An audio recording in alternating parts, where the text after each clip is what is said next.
welcome to another Britflicks.com podcast. My name's Stuart Wright, and today's guest is a bit of a filmmaking polymath. He's a producer, writer, director. Welcome to the show, Joe Russo. Thank you for having me. My absolute pleasure. Now, your movies, just to give a few, are Nightmare Cinema, Inheritance, Au Pair Nightmare, Locksmith, Beer Run, and as you say in your Twitter bio, and more. Plus, you're part of the Postmortem podcast, hosted with horror legend Mick Garris. Nice to have you on the show. I appreciate being here. Good man. Now, we're going to do 3 films that impacted everything in your adult life. But before we do, I thought we might just follow on from, like, the reason I approached you was as much as, you know, seeing what films you made, but also some of the Twitter discussions I'd noticed that you'd started or were involved with. And you mean threw grenades on a gasoline? but they tended to go somewhere constructive in the end. I mean, people might not want to hear it, but it tends to go somewhere in the. You're not saying you're not being a dogmatist or anything. No, which is kind of a lot of what you pour in the fuel on. Is like, if there are dogmatists out there, stop doing it. Stop being a dogmatist. Almost stop being a dogmatist. Yeah. That actually is a really good way to look at the narrative I try to push on the social media. Is I think people are a little too dogged and a little too this is black and this is white, and I think there's a lot of shades of gray in things. No, I mean, and like I said to you before we start recording, I'm someone that came to screenwriting a little later in life, and the podcast has been a bit of a film school for me. And I remember in the beginning, sort of 2009-10, when I felt like I was looking for rules, because that's what was being presented to me about how to write, which, as a journalist, which is what I was, that makes a lot of sense. You know, there's what does a bit of copy look like? Because you're writing about something. Whereas what I've learned is the creative process is about learning what works for you, which can be a combination of lots of things or a combination of nothing you've ever heard of, because you stumble on it. I actually went to journalism school and did a little work as a journalist early in my career. And yeah, I mean, there's a real specific formula, especially to news writing. Exactly. You know, I do think there's some things that carry over from journalism into screenwriting. Like, I think being able to be smart and punchy with your action lines, that I attribute all of that to my journalism experience, you know? But yeah, no, I think you're right. Is people want there to be rules for screenwriting because they want to be able to say, I checked these things off. Why is my movie not getting made yet? You know what I mean? Yeah. And it's there's such a, like, there's so much gray in between. Oh, I followed the rules of a great screenplay. And that's where the discussion kind of gets lost. It really is. It's about, you have to have your voice. You have to have your point of view. You have to have a story that's exciting and characters that are compelling. And just because, you know, you formatted the script perfectly, or you didn't use these types of words that executives do or don't like, that's not really what they're looking for, you know? Oh, you're reminding me of, like, one of my first classes I went to. The tutor that we had said he held up 2 screenplays, and it was to prove the point you're making. He goes, which one of these 2 sold? And one of them was an absolute dog's dinner. Like, it looked like someone had scrolled over it with a spider with ink all over its feet. And the other one looked like it had just spewed nicely out of final draft, and every I had been dotted, every T had been crossed. Yeah. And obviously, the trick was to get us to all go, well, that one, it looks like a screenplay. And he goes, the one with the best story. Yeah. Mm-hmm. And it probably was the one that looked like shit. Yeah. Exactly. Yeah. Exactly. No, I mean, I think there's been plenty of examples of this over the last few years. I mean, you know, I developed a script with a writer. It was a wonderful script. It's sad it never got made. But while we were developing it, he had a script kind of take off and go around town, and it got signed by CAA, and it ended up being the #1 script on the blacklist. Oh, wow. Year. And it was a biopic told from the perspective of Michael Jackson's pet monkey, Bubbles. And like, that's when I was like, oh, you can do anything as long as the storytelling is good, you know? like that really opened my eyes. And then, when like Beck and Wood sold their script and for A Quiet Place, and it had like a page with like just like one giant word on it, and like so it's like there are no rules. It's just about communicating the story that you're telling effectively, and hopefully the story you're telling is compelling. But I think I keep saying, I mean, I've started teaching myself, so I do one day a week. And one of the things about writing for me is not about the rules as such, but if you decide on something stylistically, then be consistent throughout, which is very much a journalistic thing. If you decide this is how you're going to do it, then make sure you keep doing it that way. So it's not hard for the reader to work it out. That's the key for me. You create the own rules of your screenplay. Yeah. You can, if you're going to use double dashes or ellipses or lots of white space or single word action lines, like you create those rules in the text, and as long as what you're giving them is clear and compelling, they'll go along with that journey. Yeah, I mean, thanks to Jeff Goldsmith on the Q&A. He one of the shows early shows I cottoned onto him. He was discussing Walter Hill's screenwriting technique, and I got hold of Hard Times, which is like haiku poetry compared to the screenplays that you normally see. And I think, in a way, emulating him became, obviously I can't write like him, but trying to emulate him became a way of using the journalistic skills of the punchier, shorter, more smarter way of writing. Yeah, and that's kind of, I would say that kind of describes my writing partner and I voice too. I don't necessarily the way that Walter like bunches the text together kind of drives me nuts. From like, but that's his thing. But that kind of short, punchy writing, we've kind of employed that in our writing. Like I said, I kind of brought that journalism background into it, and it's been really effective for us. I mean, we've gotten more than a couple pictures made at this point, so like we're doing something right. No, true.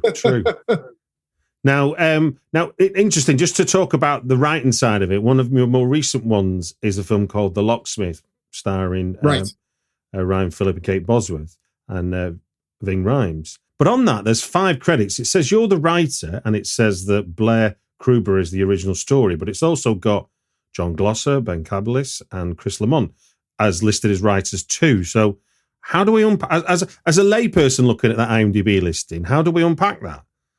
That is a complicated one, isn't it? Yeah. I think the assumption would be, 5 or 6 people sat around in a room and figured out what the story is. But no, it's not quite how it happened. It was Blair did the first pass on the script. It was his kind of creation. Mm-hmm. John came on to rewrite Blair's script. Chris and I came on to rewrite John's script. And then when the movie went into production, they brought Ben on to do the final production rewriting. So it was, everyone had their time and their moment with this thing. Our kind of piece, our contribution was the draft that we wrote was the one that got Ryan Phillippe attached to the project. It got Ving Rhames attached to the project, and it helped them secure their minimum guarantee financing with the distributor. Oh, well done. So we played a pretty significant role in that, which is I think why we got credit. Even though we were rewritten, we still got credit, and we still we were also executive producers on that movie for kind of helping pull those pieces together for them. So it's but after that point it was kind of out of our hands. The movie went and became what it was going to become with the final collaboration between the director Nick Harvard and Ben. Do you always write as a partner? Are you someone that always writes together, or do you have your own individual projects as well? Not particularly. We've written mostly everything together.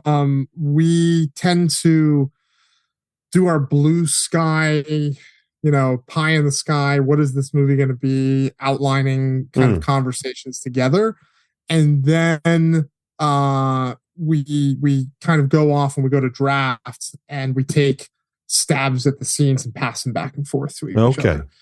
And then once we have a full draft, big hunky meaty draft that we both touched every scene on, then we go through it together and we kind of polish it up and tighten and whatever else is going to happen. And that's kind of the process. That's how the sausage is made.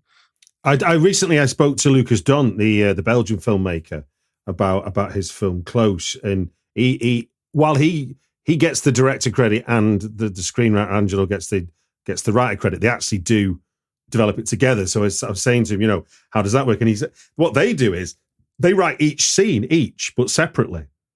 So interesting. So they do it as a kind of like, what do I come up with? What do you come up with? And then almost like, and then they try to marry them together. And essentially, what he was saying is the magic is he tends to write scenes with no dialogue, and his screenwriter tends to write them with dialogue. So there seems to always be enough for them to bring it together.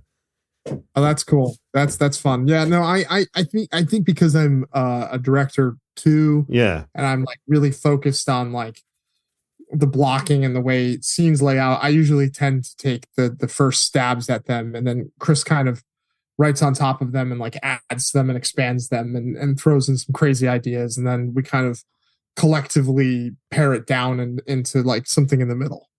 Okay. I've developed 3 scripts with a director called Ashley Horner in the UK. I mean, touch wood, one of them's due to be shooting in November this year. But having done 3 together, our process is very much we talk together. But I definitely do I'm definitely the one that opens up, fade in, and writes stuff. Right. And then he's the one that then gives me it's almost like the note giver in a way. Yeah. And that's kind of how we do that. And but he never opens up, fading ever. That's always the notes are, because in a way, what he wants to see is what I understand it. He wants to see what I'll come up with what he's told me, rather than him try and answer it himself. Yeah. No, that's interesting. I mean, I think every writing team has a different process, and they all have something that works for them. And this is something that's been working for us for, a few years now. So we kind of tend to stick to what's working. Well, go back to my point from before. Yeah, it's all about finding the process that works for you. Yeah, exactly. So yeah, no, it's we've been collaborating forever. I mean, he's like he's my work spouse. You know what I mean? Like I do know what you mean. I do know what you mean. So we get along really well, and we also bicker like a married couple. So it's just part of the process. Indeed. But it's as long as you're happy when you see the phone number, and you're happy when you see the email arrive in the inbox, it's working well. Yeah, I mean, I think we're happy with the scripts that we deliver ultimately. When they go on and leave our hands and go into the hands of other producers and directors, it is what it is, right? Yeah. All bets are off. All you can do is try to make the script the best you can while you have the chance to do it. Indeed. And on that conclusion, I'm going to move us into 3 films that have impacted everything in your adult life. All right. I've explained the rules to you before we start recording, but for the listener that's maybe come to this for the first time, you've given me 3 films. Yes. And these, I'll prompt you with each one in the order you gave me. We will talk for the time of 5 minutes on each one. And when, I don't know how Panic can do this. I can edit all the silence myself. When we hear this sound, it's not DEFCON 1. It's just time to move on to the next film. Does that sound okay to you? That sounds awesome. Brilliant. Okay, then. Without further ado, and I don't have to say the year really, because they're all the same year of release, which is canny. There's a reason for that, and we'll talk about it. Good man. Okay, so 2003's Kill Bill Volume 1. Tell me where does this impact on you, and how?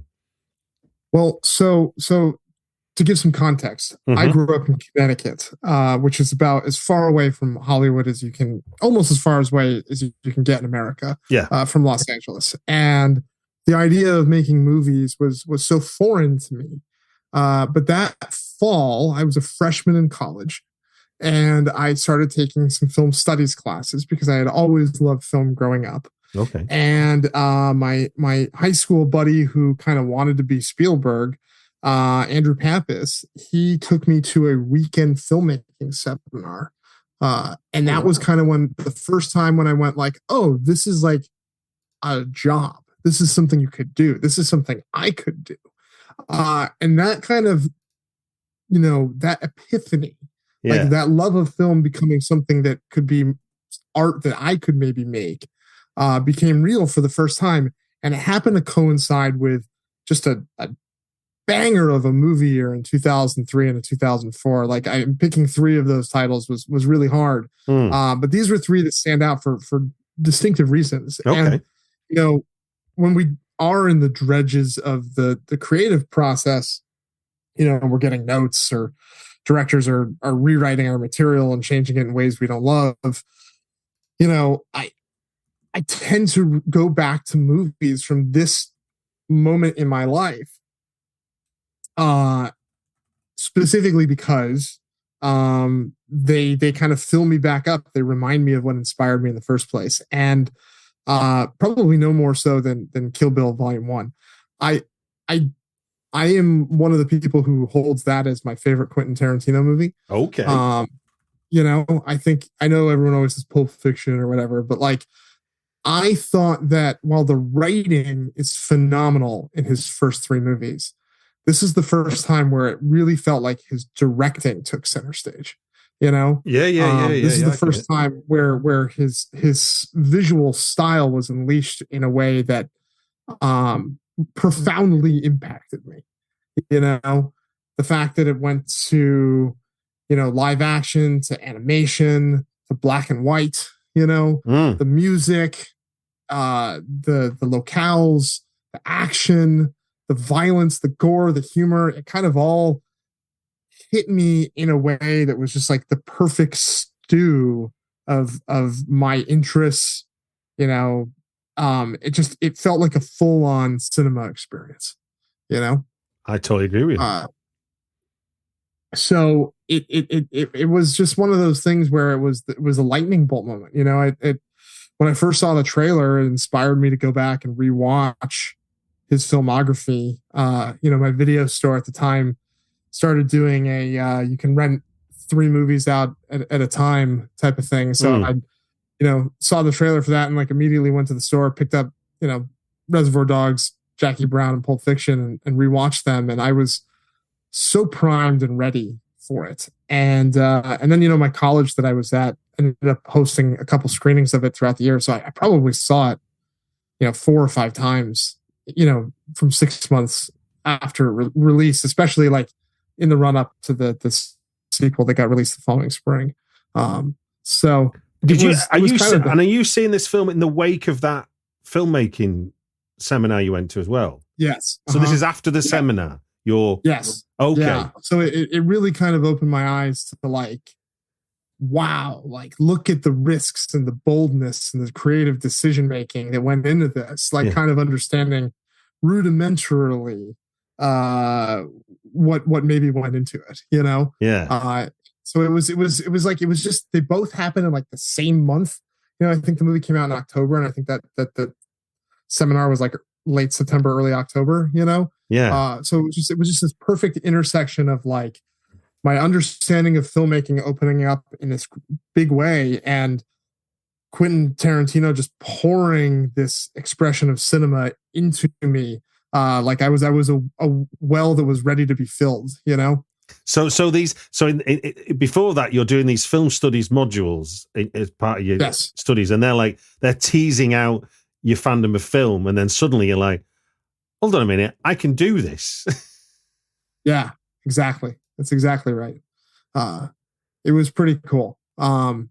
So it was just an exciting moment. I ended up liking part 2, a lot as well. I think like when you watch them together, it's just it's a masterpiece, and look, his filmography is so exciting, but I don't think I will ever be as moved by one of his pieces as I was those, just because it was this perfect intersection of fandom and appreciation for the craft. Okay, well, look, tonally, we're going to shift to a completely different type of film. Same year, 2003, but this is Tim Burton's Big Fish. You want to talk to us about how that impacts on you in 2003?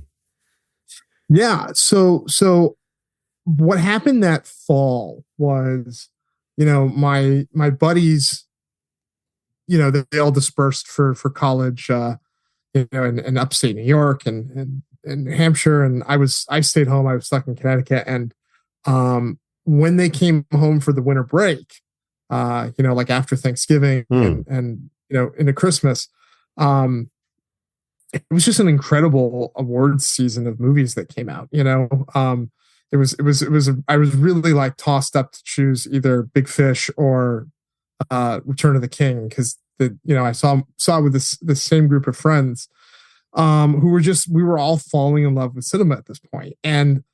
But the thing about Big Fish was it was limited release right before Christmas, right? It hadn't expanded yet wide. And they were all home. The only theater that was showing it was 40 minutes away from our small town. Okay. So we all packed in a car and we drove 40 minutes to go see this movie. And it ended up being such a wonderfully beautiful, imaginative movie.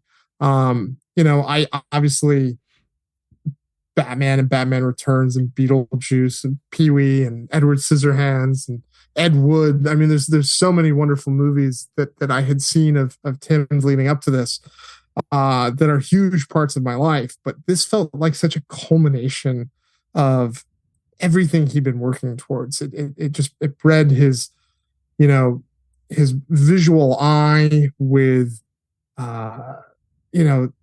his beautiful, weird characters.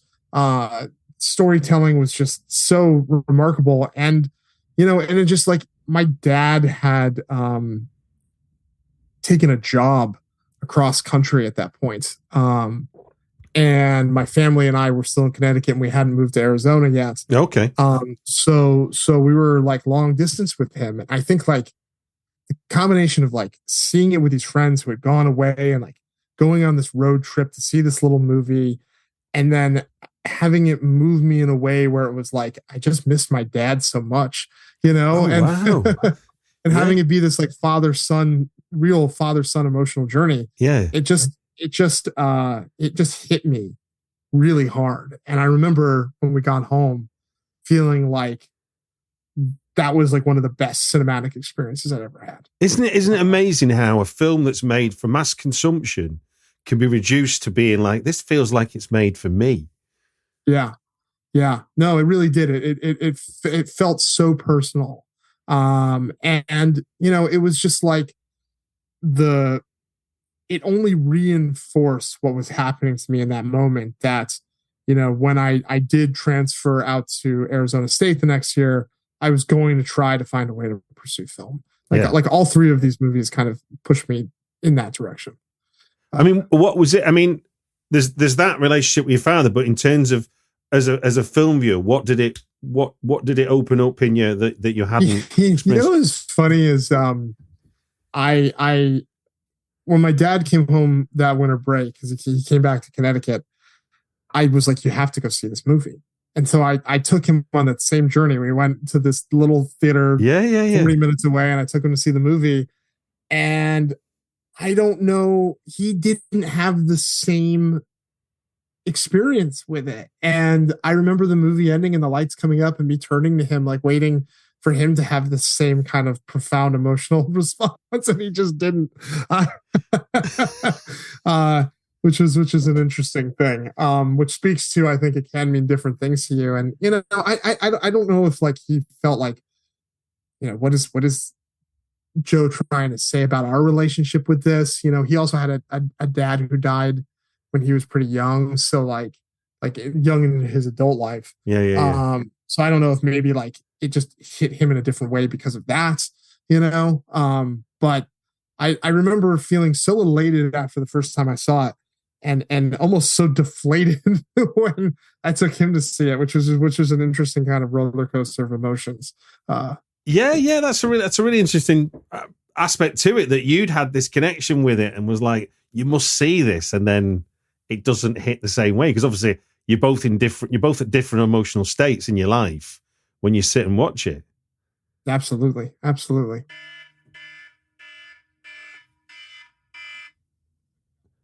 Right then, for your final choice, we've got again.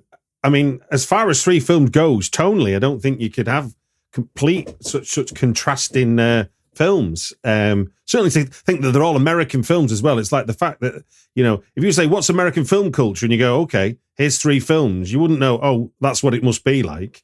So I'm indeed, sure. I'm hinting at and talking around Sofia Coppola's Lost in Translation.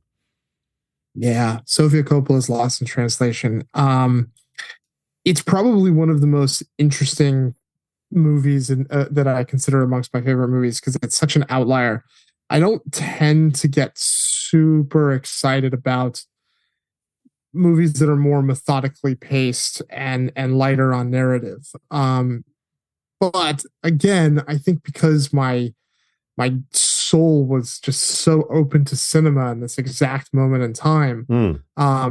And, I think Kill Bill had kind of weirdly primed the pump for me to be interested in Japanese culture.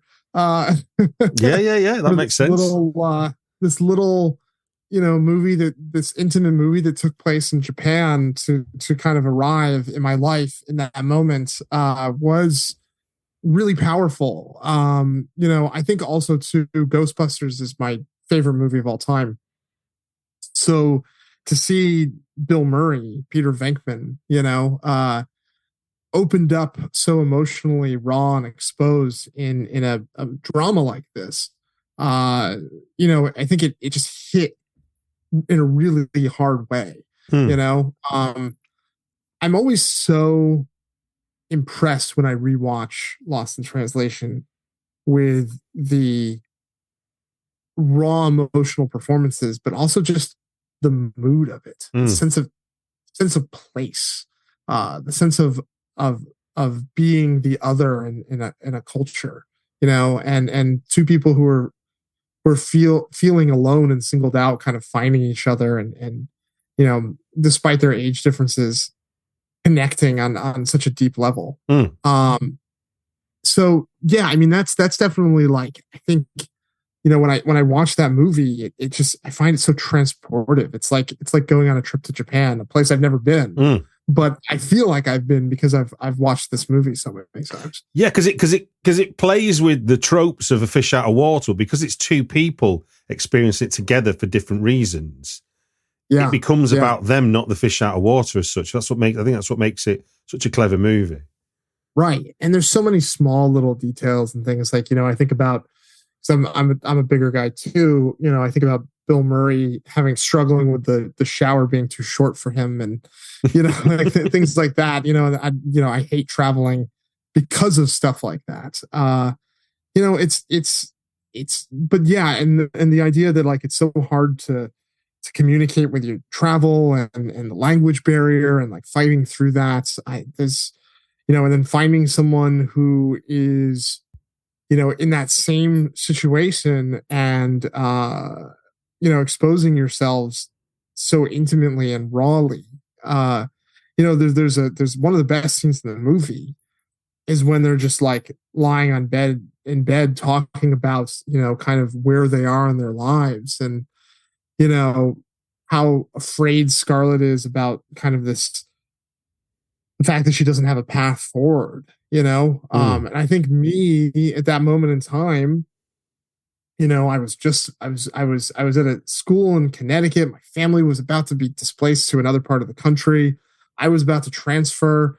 I didn't, the thing I thought I was going to do with my life, which was, be a history major, didn't seem like something I was going to do anymore. Like, I was thinking about chasing film, like, I definitely could relate, I think, to some of that, like, existential angst that she was going through. And, hearing Bill Murray basically say, "You're going to be okay," made me feel okay. Absolutely. But in typical sort of, because we're used to what films do, and films are always meant, the difference between film and real life is that a screenplay is meant to make sense, whereas life rarely does make sense. Sure. But in this one, you have the expectation that we're used to in movies that the guy's going to get the girl, the girl's going to get the guy. And actually, part of you as a viewer is we don't want that. We just want them to find a little bit of happiness, a little bit of the self almost. Yeah, because they are so lost, literally. Yeah. I do love that about the movie. I think that it they shouldn't be together. They're not right for each other to be together in that way.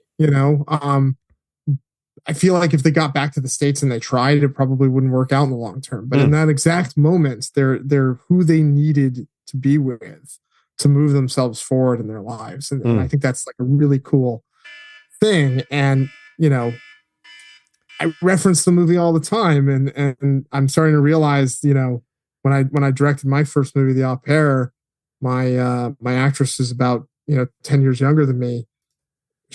I was like, oh, Lost in Translation. And she was like, oh, that old movie.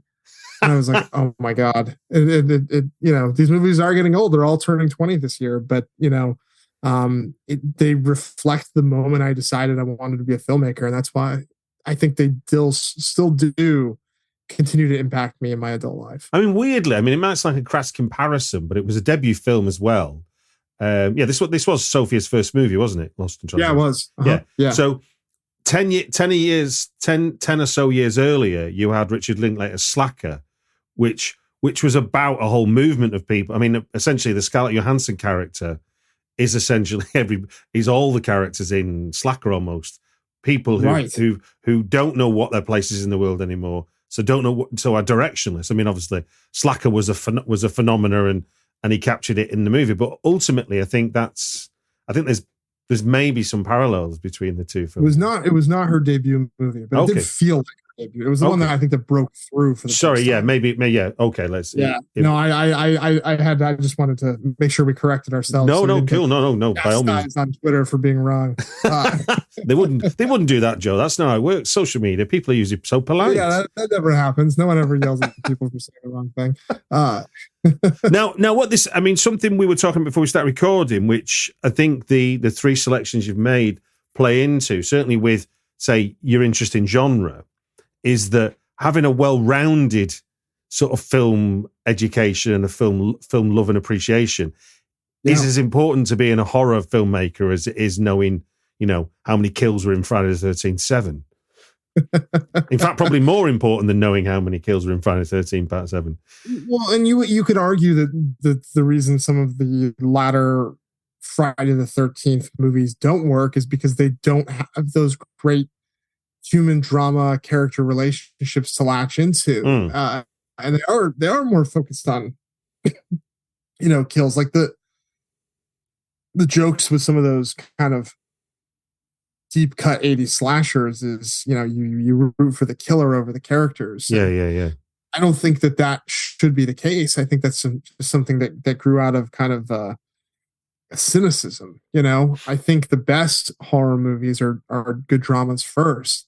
Yeah, I think Jason Blum says, doesn't he, that if I'd like to be able to take the horror out of our films and it'd still be a Sundance movie, Yeah, terms of exactly. That's kind of that was his philosophy in the early Blumhouse movies. I don't know if it's still the case so much, but you can apply it and it makes sense, doesn't it? No, I think so. I mean, like if you look at even something like Megan, which is obviously a silly movie about a robot doll, but like at the heart of it is a woman who is job obsessed, having to adopt her sister's kid after they die tragically, and like them trying to find a way to connect. So I he is still doing that, and I do think that is you look at the best horror movies and you can usually find those things, and I think that you get exposed to more dramatic premises like that the more varied cinema you watch. Like I think you could definitely take something like Lost in Translation, which is you're in another country, that can be scary. You're completely alone and there's no one to talk to. That can be scary. You meet a stranger and you connect intimately. That could quickly become scary. You know what I mean? Like you can take ideas from a drama from a completely other genre, take those interesting kind of character relationships and turn them on their head in fascinating ways. And I don't think you get there if you aren't exposing yourself to stuff like that. Absolutely. So apparently I need to write a horror movie inspired by Lost in Translation is kind of what I'm gathering from this conversation.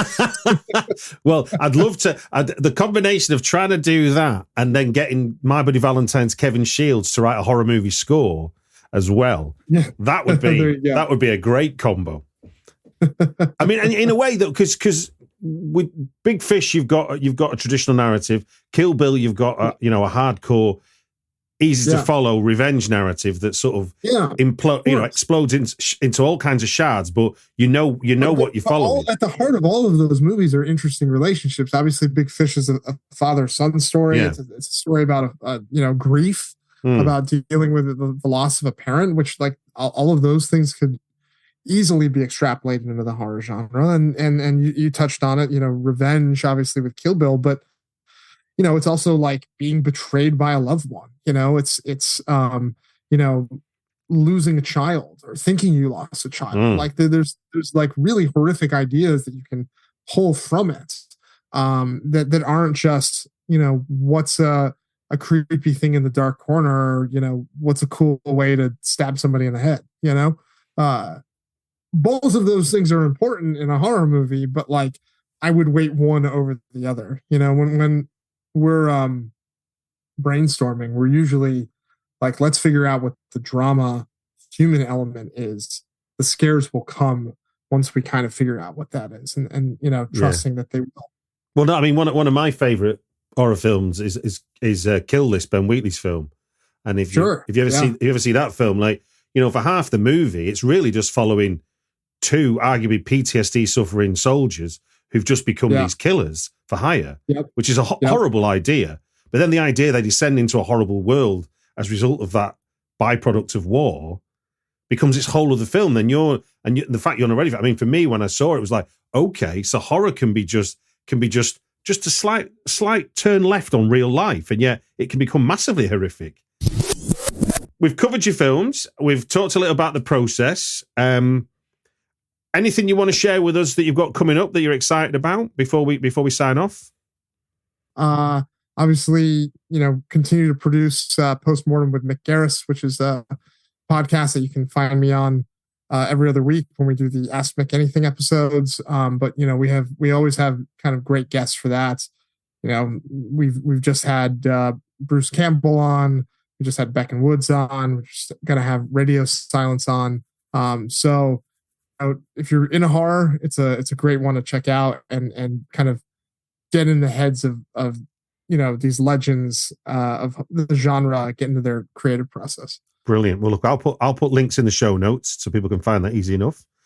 And it just gives me to say best of luck with what you've got in post.